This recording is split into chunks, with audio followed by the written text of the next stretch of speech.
Hola, soy Remberto Valdés Hueche, abogado, en un nuevo programa de Sabes.cl, Un Café con.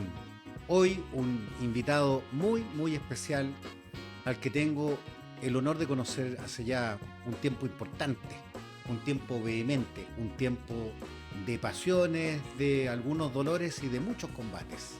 Un líder sindical tremendamente destacado, de vasta trayectoria. Presidente largo tiempo del sindicato más importante de la empresa nacional del petróleo y hoy dirigente fundamental pro empleo de la región del Biobío. Iván Montes Correa, muchas gracias por aceptar esta invitación. Gracias, Roberto, por la tremenda presentación que me hiciste. Me dejaste anonadado, pero feliz de estar aquí contigo conversando una vez más. Yo les confieso, amigos y amigas, que yo soy un admirador de la trayectoria de Iván y de la fuerza y empuje que tiene para defender los proyectos laborales del sindicato de la Empresa Nacional del Petróleo y en general respecto de la octava región del Biobío. Y en este mundo que es el mundo de los negocios, del emprendimiento que tenemos dentro del concepto de nuestro programa, no podía faltar una persona que lidere procesos tan importantes. Recordarán ustedes que hace no muchos días la bandera más grande, que estaba siendo seguida por 6.000 personas en una gran manifestación masiva, era justamente sustentada en la fuerza física de Iván. Y decía, en esta gran manifestación pacífica, liderando a miles de trabajadores, defendiendo el trabajo para la región del Biobío.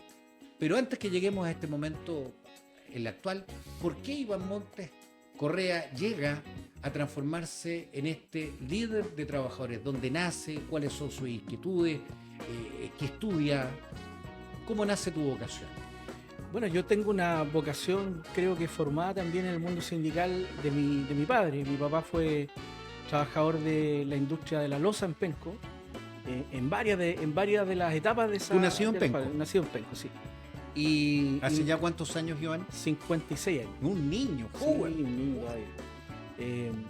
Y ahí tuve las primeras, yo diría, los primeros acercamientos hacia lo que es un sindicato, porque tú sabes, la historia de Penco, la fábrica de loza, vivía con quiebras sistemáticas, incluso pasamos ese periodo de Feliciano Palma. Algunos escandalillos con IVA en las exportaciones. Claro, de este equipo de fútbol que tuvimos en una época, pero siempre la parte laboral fue con harta problemática. Y mi papá me llevaba de chico a las asambleas, a las reuniones. Incluso me recuerdo que como a los 12 años me llevó a una huelga de hambre. Yo lo acompañé a una huelga de hambre cuando tenía 12 años. Sí, no tenía idea. Espíritu de combate de niño, entonces. No tenía idea de lo que iba, pero me llevó. Y después cuando entré al colegio en la enseñanza media, yo me eduqué en el Colegio Salesiano de Concepción, en la Escuela Industrial San José Obrero. Y ahí los curas en ese tiempo era un espacio más democrático, teníamos bastante libertad, digamos, y en el centro de alumnos también participé un par de años como presidente, secretario. Después ingresé a la Universidad de Santa María a estudiar mecánica, y ahí también fui dirigente universitario como 3 años también 2 o 3 años en la federación. Y toda esa suma de experiencia me llevó finalmente, cuando entré el año 95 a ANAP, empecé ligerito a trabajar en... Ya llevas 30 años. 30 años. 1 de marzo cumplo 30 años en la empresa. Y ahí conocí al dirigente más histórico, Ricardo Barrenechea. Tuve un trabajo muy cercano con Jorge Matute. De hecho, cuando Jorge Matute fallece, yo tomé la posta y ingresé al sindicato. Sé que tengo una historia muy resumida, te la hice, pero tiene Iván, mucho matiz. Bueno, y después de toda esta trayectoria y con toda esta experiencia, hoy, ¿cómo ves nuestra región? ¿Por qué asumiste este liderazgo pro empleo dentro de la región del Biobío? ¿Cómo ves a nuestra región? ¿Por qué has tenido que salir a defenderla? Porque estamos pasando tiempos difíciles, el cierre de Huachipato, mucha cesantía, la improductividad que se ve en el mundo de la construcción, que es tan importante en materia de empleo. ¿Qué desafíos tenemos que enfrentar? Bueno, si tú haces una línea de tiempo, yo diría que de los últimos 15 años, pasando por el terremoto, la pandemia, el estallido social, en la región podríamos hacer un listado bien largo de pequeñas empresas, desde el cuero y el calzado, la misma fábrica de loza, las textiles en Tomé, las industrias petroquímicas, teníamos acá Petrodown, teníamos una planta petroquímica en ENAP que también cerró, la cantidad de aserraderos que ha cerrado es impresionante, y hoy día la guinda de la torta es lo que ocurrió con Huachipato. Entonces, una guinda de la torta tremendamente yo diría amarga. que a lo mejor es la torta completa, más que la guinda. Muy amargo. Pero la verdad es que venimos en una curva descendente, como decimos nosotros, bien educadamente, de pérdidas de empleo. Y estos empleos, además, Humberto, son empleos de buena calidad, son empleos que generan, por ejemplo, organización sindical. Si tú tienes sindicatos, tienes la posibilidad de hacer negociación colectiva. Si negocias colectivamente, tienes la posibilidad de mejorar la educación, tener acceso a la vivienda, mejorar tu salud. O sea, es un círculo virtuoso que parte básicamente por la empresa, por las fuentes de trabajo.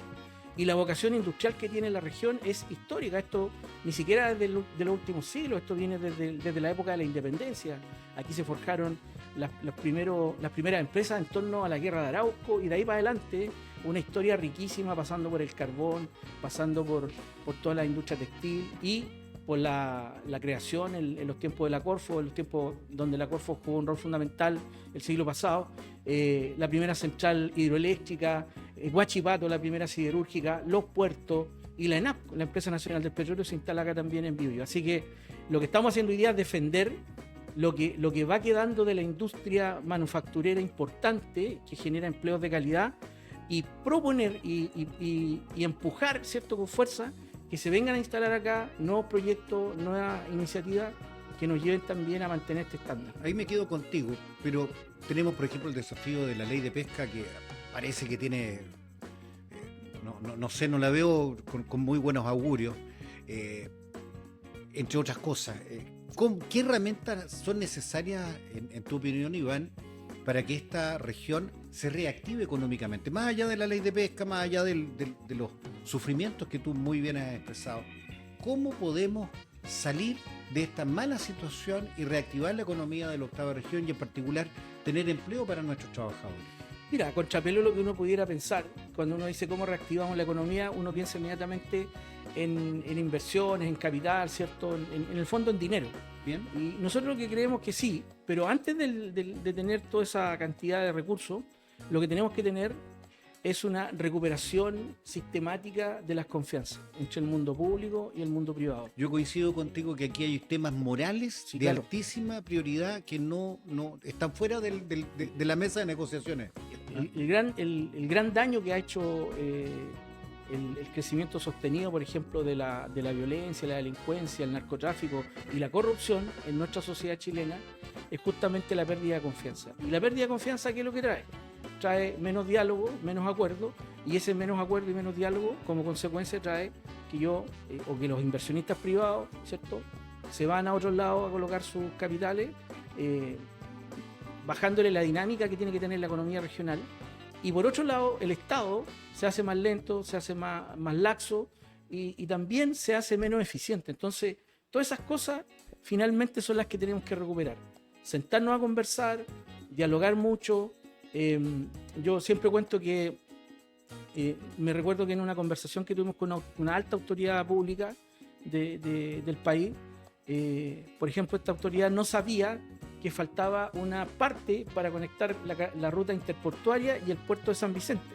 O sea, si uno nos dice las cosas, si uno las Resulta increíble lo que claro, estás contando. Entonces, y una autoridad muy alta, digamos, Claro, de esa cartera específica. está desinformado respecto Claro, a un tema clave. entonces, esas cosas pasan porque se deja de dialogar y porque además perdimos algo que es fundamental, los liderazgos. Los liderazgos son importantísimos en estos procesos. Ahora, yo creo que estamos recuperando esos espacios de diálogo, estamos recuperando estos encuentros entre lo público y lo privado. Las alianzas, esta alianza público-privada es fundamental. No, nadie ha inventado algo nuevo. ¿Qué le pedirías tú? Mire, porque siempre has tenido una mirada evidentemente pro trabajador, desde el liderazgo sindical, etcétera, etcétera. Pero claramente tus palabras se desprende de que tenemos que tener más amistad cívica. Sí, claro. ¿Cuál sería tu invitación, por ejemplo, para el sector empresa? ¿Cuáles serían los puntos en que la empresa tendría que ceder? Hablo de la gran empresa, la mediana empresa, pues la empresa pequeña está con varios dramas también actuales, con algunas imposiciones legislativas que pueden ser muy interesantes, pero que cuesta poder asumir. ¿qué invitación, qué peticiones formularías para que pudiéramos aterrizar a cuestiones concretas pro empleo en la octava región del Biobío al mundo de la empresa? Bueno, lo primero que los empresarios te reclaman, digamos, cuando uno conversa con ellos, y hemos conversado con varios, con muchos de ellos, hay un buen tono en la conversación también, el tema de agilizar todos los sistemas que tengan que ver con los permisos, ¿cierto? Tanto sectoriales como medioambientales. Ahí hay una pata coja de la mesa que es súper importante, las condiciones. Eso tiene que ver con las condiciones. Otra cosa tiene que ver con los tiempos. O sea, que no sé si en Chile hay alguna otra obra que se haya demorado 15 años, como la que tenemos acá en el puente, el que todavía no se conecta acá con Concepción. Entonces,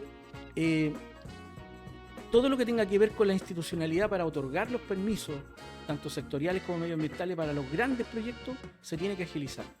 Lo otro, por el lado más público, el control fiscal en materia de corrupción. Eso es súper importante porque cuando se altera la fe pública, no te dan ganas de hacer nada.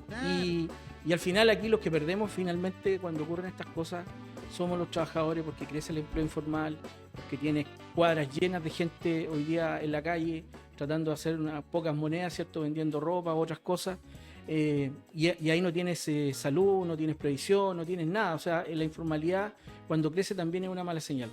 Y otro tema importante tiene que ver con lo que te decía yo, los liderazgos. Aquí faltan líderes, por eso que es importante que las autoridades que están entrando hoy día, los nuevos alcaldes, ¿cierto? Los nuevos consejeros, el mismo gobernador, tienen que tomar esta posta y ser pivotes, digamos, de estos diálogos, de estos acuerdos que se tienen que dar. Y por otro lado, el gobierno tiene un rol también fundamental de abrir los espacios, de dar las facilidades, de mejorar el tema presupuestario, de que la dinámica con la IPRES, con Hacienda, sea más fluida para tener recursos. Mira, en el último informe que nos tocó revisar respecto de la cantidad de proyectos en la región, tú tienes hoy día una cartera de 2.800 millones de dólares en proyectos en inversión pública, hoy día para la región del Biobío, que creo que es un monto que es histórico, pero está ahí, está en la dinámica todavía del proceso. Pero lo necesitamos. No hay ¿Cuándo lo concretamos? No hay un ladrillo todavía pegado ahí. Y por el lado privado, cuando tú miras la cartera de proyectos, creo que son 53 proyectos en total, hay alrededor de 12.500 millones de dólares en la mesa, por decirlo así. Si tú sumas eso, más o menos... Tenemos mucha plata. Hay mucha inversión potencial. El cuento, el secreto de esto es cómo destrabamos para que esa inversión empiece a funcionar y la economía vuelva a repuntar. Bueno, nosotros esperamos, Iván, que tú sigas siendo un líder y que nos ayudes a que esto pueda retomarse y concretarse en inversiones. Y por último, ya que tenemos que terminar, se nos fue el tiempo. Yo siempre no bromeo, pero te lo digo semi-gracioso la oportunidad que tenemos para reunirnos. Proyecto personal de Iván Montes. Hay mucha gente que te dice y que te reclama, en cierto modo, de que tu participación como líder se lleve a una cuestión orgánica, por ejemplo, dentro del Parlamento. ¿Está dentro del pensamiento de Iván Montes Correa postular dentro de las próximas elecciones a algún cargo público de elección popular? Derechamente no. Mi meta a corto plazo es en septiembre, yo tengo reelecciones de mi sindicato, esa es la primera tarea. Luego tratar de caminar un poco más con esto de la mesa por la defensa del empleo y buscar alguna metodología para también tener una posibilidad de un recambio de liderazgo ahí. Y en el tema parlamentario, yo te diría que nosotros trabajamos con muchos parlamentarios, pasamos mucha información, conversamos mucho, tenemos un diálogo fluido. Dos cosas para terminar. Sobre la pesca, lo que hay que hacer y lo que hay que lograr hoy día es que se revierta de alguna manera lo que salió de la Cámara de Diputados al Senado, que el gobierno defienda su proyecto de ley respecto del fraccionamiento. Con eso en la región del Biobío quedamos bien, y que los parlamentarios de la región se pongan las pilas.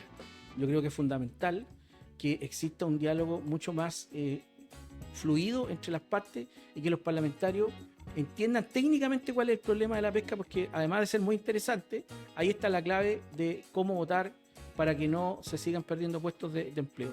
Y lo segundo tiene que ver con iniciar de una vez por todas en los procesos de reforestación por el sector de la madera, porque eso, además de ser necesario, porque estamos pensando en sembrar los pinos para los próximos 20 años, reactivamos un sector que es súper importante en la región del Biobío, que son las pymes, que están botadas, que no se entiende lo que son las pymes. A una pyme se le da el mismo trato de una empresa grande y eso no puede ser. La concentración económica las mata, pero también el trato que le da el Estado y en general todos los que no conocen qué es lo que es una pyme y la importancia que esta tiene. Con este llamado sabio que hace Iván Montes Correa a nuestros parlamentarios y también a nuestros empresarios, y con estas ideas tan caras, importantes para los trabajadores, nos despedimos. Gracias, Iván Montes Correa, por esta reunión, y para todos los amigos y amigas, nos vemos dentro de muy poco tiempo en un nuevo café bajo el generoso alero de sabes.cl.